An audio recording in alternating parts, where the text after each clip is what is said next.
साहेब बंदी छोड़ सतगुरु रामपाल जी महाराज की जय हो। दादा गुरु रामदेवन महाराज की जय हो। बंदी छोड़ कबीर साहेब की जय हो। सत साहेब ज्ञान अमृत एवं षड्यंत्र का 20 नामक पुस्तक सासाराम बिहार सीनियर हाईकोर्ट के वकील शशि भूषण दास जी ने इस पुस्तक को बनाया। इस पुस्तक को प्राप्त करने के लिए 9931592093 में संपर्क करके प्राप्त कर सकते हैं। PDF या लिंक प्राप्त करने के लिए 9828656528 देवपाल दास सूत्रगढ़ जिला श्री गंगानगर राजस्थान से। सत साहेब गैस सिलेंडर की बरामदगी के मामले में गुरुजी को 3 साल की कैद की सज़ा एवं 5000 रुपये जुर्माना। पूर्व में आपने पढ़ा होगा कि ये वाद धारा 7 आवश्यक वस्तु अधिनियम 1955 एवं 420 भारतीय दंड विधान के अंतर्गत केवल संत रामपाल जी महाराज के विरुद्ध दायर हुआ, जबकि इस केस का FIR पढ़ने पर साफ क्लियर है कि FIR में ट्रस्टी राजेंद्र का नाम आया है, जो बंदी छोड़ भक्ति मुक्ति ट्रस्ट के ट्रस्टी हैं। साथ ही यह भी पढ़े होंगे कि सतलोक आश्रम के ट्रस्टी ने LPG गैस नियंत्रण आदेश आपूर्ति एवं वितरण विनियमन आदेश 2000 एवं गैस सिलेंडर नियम 1981 के नियमों का उल्लंघन किए हैं। अतः सतलोक आश्रम से संबंधित व्यक्तियों के विरुद्ध आवश्यक वस्तु अधिनियम 1955 के तहत धारा 420 भादवी के तहत दर्ज करने के निर्देश दी गई। आपको ऊपर पढ़ने को मिला होगा कि ट्रस्टी एवं सतलोक आश्रम से संबंधित व्यक्तियों पर FIR दर्ज करने एवं निर्देश दी गई है, मगर ना तो आवेदन में नामित ट्रस्टी का नाम है और ना ही सतलोक आश्रम के व्यक्तियों को FIR में नाम दर्ज किया गया। इसका मुख्य कारण मैनेजमेंट का तिलस्मी जादू है। मैनेजमेंट वाले भक्तों की गाड़ी कमाई के बदौलत अपने स्वयं और अपने दोस्तों के लिए कुछ भी कर सकते हैं, रिश्वत दे सकते हैं, हर तरह का पैरवी कर सकते हैं, मगर रामपाल जी महाराज पर मुकदमा लगवा सकते हैं। यही कार्य मैनेजमेंट में बैठे लोगों का गुरुजी के प्रति। आपको याद दिला दूं कि FIR 429/2014 में महेंद्र पुत्र नंदलाल नामित अभियुक्त था। उस केस का विचारण ASI रोहतास, जो बरवाला थाना में पद स्थापित था, अब तो रिटायरमेंट हो चुके हैं, ने FIR 429/2014 में महेंद्र को क्लीन चिट देते हुए मुकदमा से निकाल दिया और यही SI रोहतास ने FIR 443/2014 का इन्वेस्टिगेशन कर रहा था। SI रोहतास मैनेजमेंट के प्रधान के संपर्की पुलिस ऑफिसर था, जिसका उक्त लाभ दोनों ने FIR 429/2014 में महेंद्र एवं FIR 443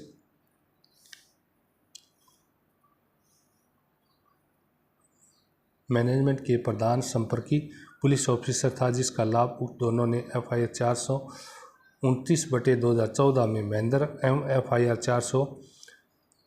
443/2014 में राजेंद्र एवं अन्य ने उठाया तथा सारी जवाबदेही संत रामपाल जी महाराज पर आई। चूँकि ट्रस्टी का कापी पुलिस को न्यायालय को सर्व नहीं कराई गई कि आखिर ट्रस्टी कौन है।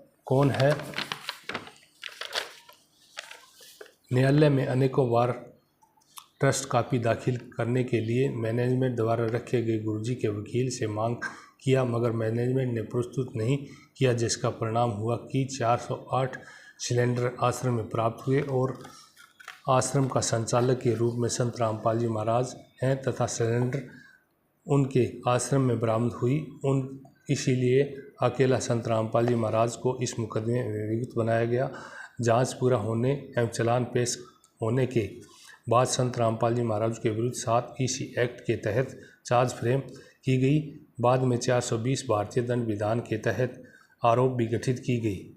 विचारणा प्रारंभ की गई। अभियोजन पक्ष ने 13 गवाह अपने FIR के समर्थन में प्रस्तुत किया, जो निम्नवत है। नंबर 1, PW मुकेश कुमार, उकलाना मंडी गैस एजेंसी का मैनेजर। इन का कथन है कि दिनांक 29/11/2014 को स्वयं 12 बजे दोपहर में विनीत जैन AFSO का फ़ोन आया कि 37 सिलेंडर, जिसमें 4 गैस भरी है एवं 33 खाली सिलेंडर हैं, आपके गोडाउन में उकलाना मंडी गैस एजेंसी उकलाना में रखने के लिए सतलोक आश्रम से जब्त कर भेजी जा रही है। इसके संबंध में उन्होंने गवाही दिया कि प्रति परीक्षण में इन्होंने स्वीकार किया है कि पुलिस ने इनका बयान नहीं लिया। यह भी कथन किए कि विनीत कुमार AFSO ने गैस सिलेंडर रखने के लिए एजेंसी मालिक राजेंद्र मालिक से अनुमति नहीं लिया था। PW2 इंस्पेक्टर राजपाल सिंह, इनका कथन है कि वे इस केस में चालान पेश किया जिस पर इनका हस्ताक्षर है। उन्होंने प्रतिपरीक्षण में स्वीकार किया कि इस केस का व्यक्तिगत रूप से इन्वेस्टिगेशन ये नहीं किए। यह भी स्वीकार किए कि जिस दिन गैस सिलेंडर की रिकवरी की बात कही जा रही है उस दिन आश्रम जिला प्रशासन के नियंत्रण के अंतर्गत था।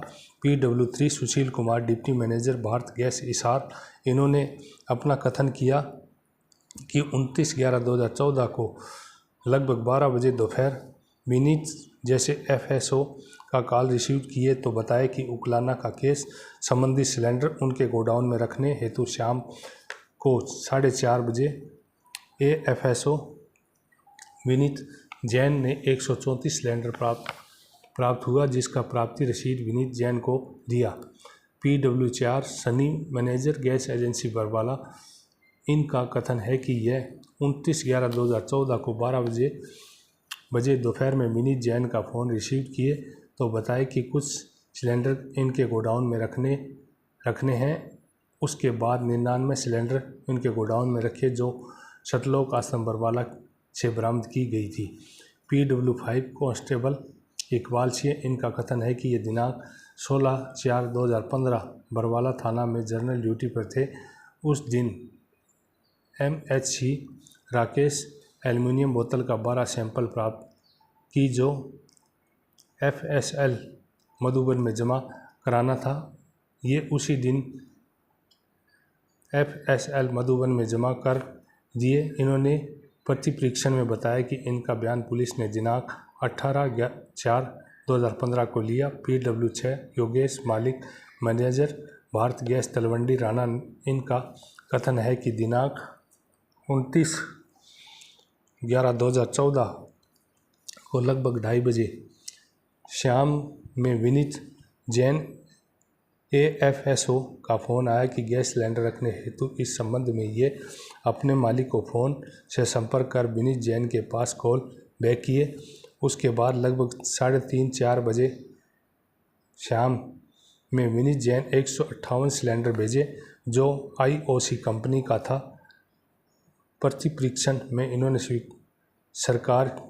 स्वीकार किया कि रिकवरी के समय में वे आश्रम में उपस्थित नहीं थे। इनके सामने कोई भी वस्तु रिकवर नहीं हुआ। PW7 head constable Rakesh Kumar, उन्होंने कथन किया कि दिनांक 5/11/2015 को बरवाला थाना के MHC में पदस्थापित थे। उस दिन ASI रोहतास ने थाना के मलखान में 12 सैंपल पार्सल 1 लीटर एल्युमिनियम बोतल जिसमें डीजल था जमा किए। दिनांक 16/4/2015 को कांस्टेबल इकबाल सिंह को FS मधुबन में जमा करने के लिए भेजा। इनका यह भी कथन है कि ASI रोहतास के रिटायर्ड होने के बाद ASI साधु राम इस केस का जांच टेकअप किए। PW8 ASI साधु राम, इनका कथन है कि 18 अप्रैल 2015 को इस केस का जांच हेतु मुझे प्राप्त हुआ। PW9 विनीत कुमार जैन AFSO उकलाना, इनका कथन है कि दिनांक 25/11/2014 को assistant food and supply officer Uklana के पद पर स्थापित था। उस दिन ली FSO सुभाष याग एवं इंस्पेक्टर जयपाल इनके ऑफिस बरवाला में आए।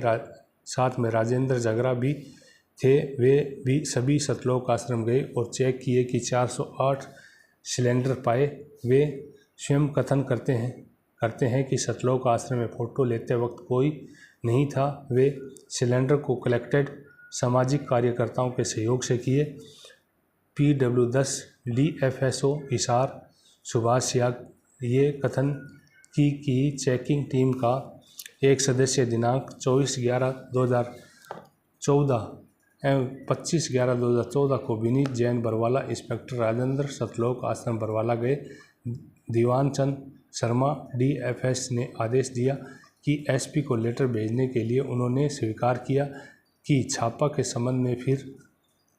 संबंध से फिर रजिस्टर्ड कार्यालय में, मगर छापा के संबंध में कोई एंट्री नहीं है। यह भी कथन सत्य है कि आश्रम किसके कब्जे में है नहीं जानता, किंतु वहाँ CRPF मौजूद थे। आश्रम के चारों तरफ CRPF थे। PW 11 राजेंद्र कुमार इंस्पेक्टर खाद्य एवं आपूर्ति भुना। इनका कथन है कि 24/11/2014 को DFSO सुभाष सियाग एवं जयपाल बरवाला स्थित कार्यालय में आए और सतलोक आश्रम में चेकिंग के लिए बात कही। तब ये लोग सतलोक आश्रम गए, वहाँ गैस सिलेंडर पाया। PW 12 Diwan Chand Sharma DFSO retired ये कथन किए कि दिनांक 25/11/2014 को SP हिसार का लेटर प्राप्त किए। इसके आलोक में चेकिंग टीम के साथ सतलोक आश्रम बरवाला में गए, जहां गैस सिलेंडर बरामद हुए। PW 13 Rohtas Singh retired ASI ये इस केस का मुख्य जांचकर्ता थे। इसने दोषियों को केस से जांच के दौरान ही पर प्रलोभन में आकर वास्तविक आरोपी को क्लीन चिट दे दी।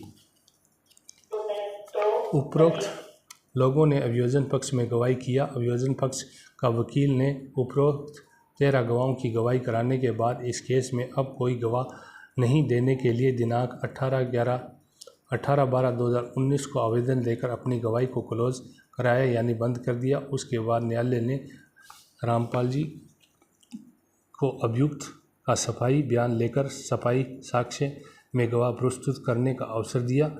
सफाई साक्ष्य के रूप में संत रामपाल जी महाराज की तरफ से एक गवाह प्रस्तुत हुए, जिनका नाम DW1 मुकेश कुमार पेशकार। ये साक्षी हिसार न्यायालय में वेद प्रकाश सिरोही एडिशनल जिला एवं सत्र न्यायाधीश का पेशकार है, जिन्होंने सफाई साक्ष्य की तरफ से ये FIR 428/2014 का विलेख साथ में लेकर गवाही हेतु प्रस्तुत हुए। इनकी गवाही इस बिंदु को प्रमाणित करने के लिए कराई गई कि जब गैस सिलेंडर की बरामदगी आश्रम में जांच टीम द्वारा की गई तो उस समय गुरुजी वहां उपलब्ध नहीं थे, बल्कि जेल कस्टडी में थे। अर्थात गुरुजी की अनुपस्थिति में मुकदमे की संपत्ति, डीजल, मोबिल आदि की रिकवरी की गई है। गुरुजी 20 नवंबर 2014 से जेल कस्टडी में है और उन्हें एक बार भी 8/12/2014 और रिमांड पर लिया गया था, जबकि बरामदगी की बात 28/11/2014 कही जा रही है। रामपाल जी महाराज के साक्ष्य समक्ष या उनके कब्जा से कोई संपत्ति बरामद नहीं हुई, जबकि बरामदगी की बात कही जा रही है। उस समय आश्रम पुलिस के नियंत्रण में थी और आज भी नियंत्रण में है। सत साहिब जय बंदी छोड़ सतगुरु रामपाल जी महाराज की जय।